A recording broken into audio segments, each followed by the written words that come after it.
Alright, midweek 69, let's review. In a sentence, a what is three or more words, phrases, or clauses all used in the same way. Think about baseball like you play the World Series. It's a series. And the number of commas used in a series is always going to be one more or one less than the number of items in the series. It's always one less. And keeping a comma between the last two items of a series is considered the Oxford comma. However, you do not want to omit that comma between the last two items of a series if there's ever going to be any chance of misunderstanding. Then you want to keep that comma. And do not use commas when all the items in a series are connected by what three words? Two of which are conjunctions, and, or, nor.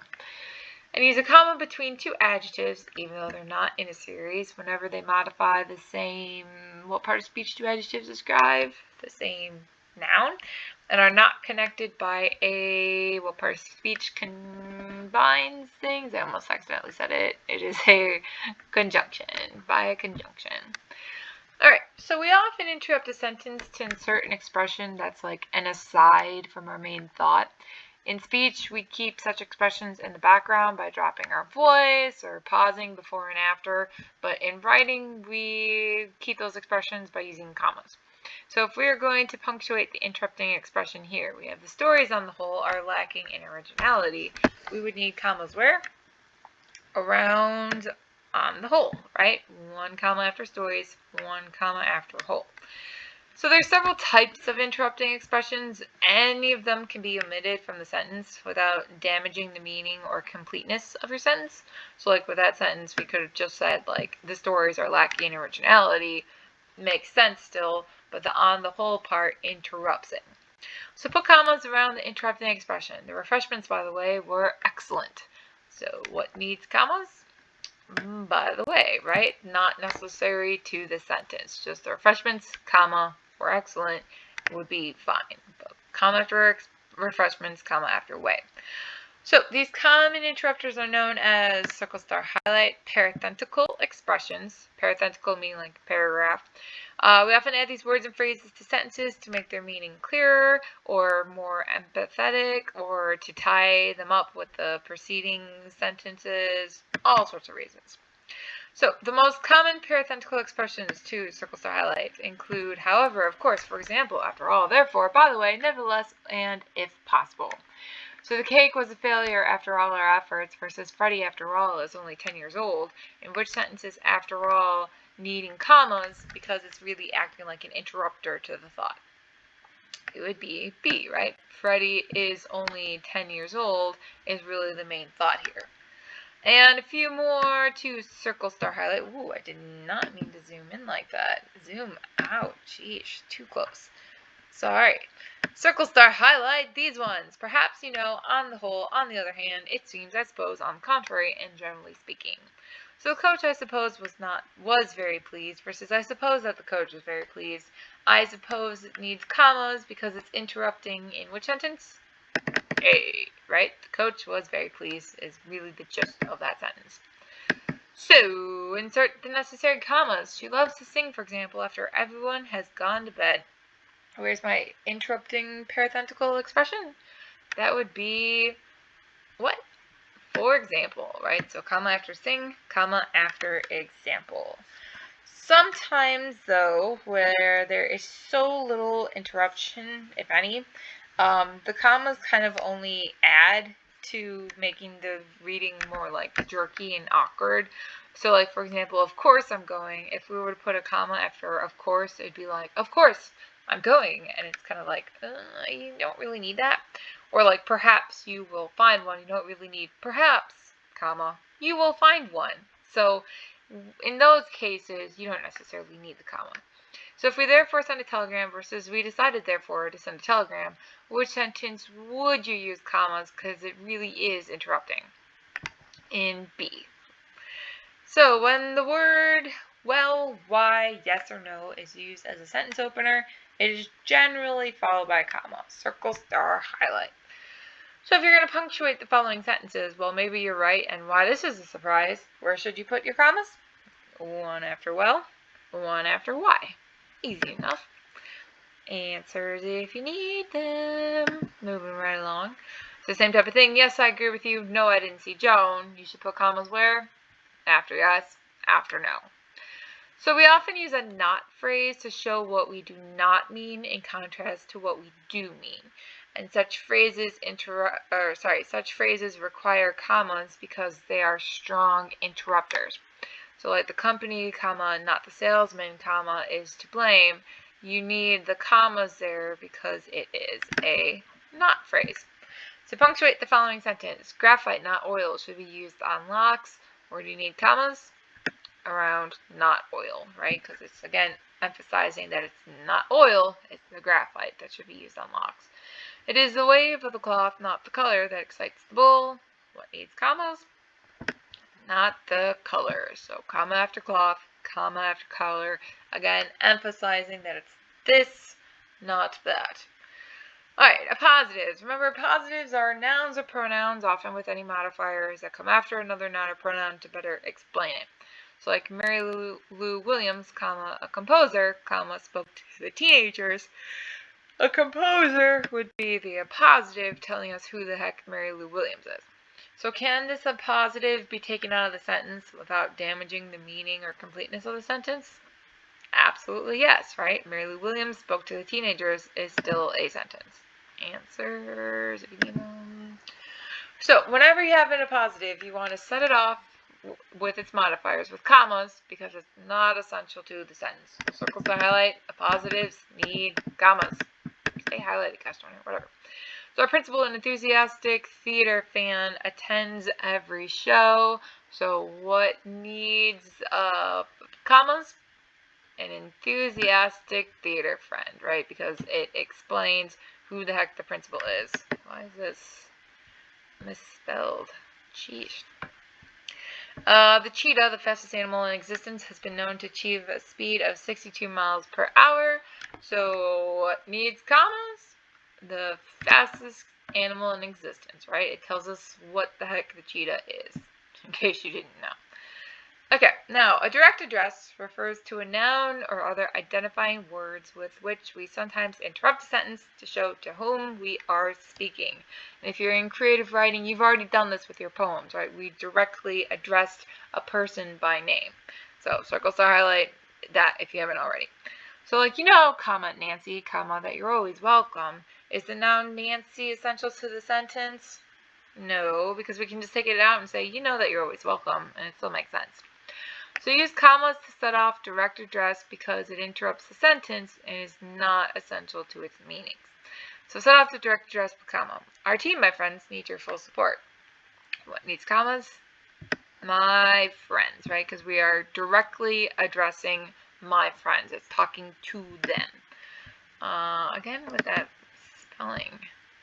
Oops. Good thing it's fixed. Alright, so punctuate the sentence. Let me know, you lucky girl, how you managed to get such high grades. So, sorry. What needs commas? You lucky girl, right? Because that is who we are directly addressing. So, comma after no, comma after girl. I wonder, Chris, if you've heard about the great new TV show. Who are you directly addressing? Chris. So, comma after wonder, comma after Chris.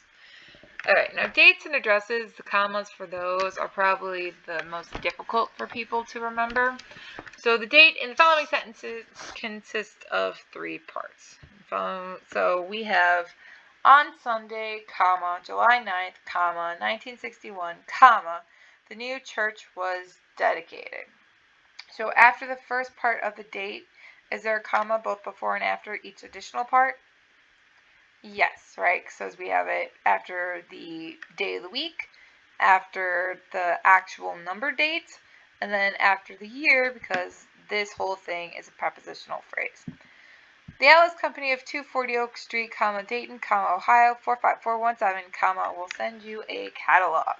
So after the first part of the address, is there a comma both before and after each additional part? Again, yes, right, we have it after the street, after the town, not between the state and the zip code, but yes, one after the zip code. There's those answers if you need them still. So, circle, star, highlight. After writing the first part of a date or an address, you want to put a comma both before and after each additional part. So if you're going to punctuate the sentence, on Monday, August 7th, we left Phoenix, Arizona, and headed for El Paso, Texas. So we're going to need one after Monday, right, because we go after the day of the week. And then also after the 7th, because this whole thing is a prepositional phrase. 2 more commas are needed. One between town and state, Phoenix, comma, Arizona, and again, one between town and state, El Paso, comma, Texas. In Hants County, England, Jane Austen was born on December 16th, 1775. So Hants County would be similar to like Phoenix or El Paso, so we'd put a comma after that.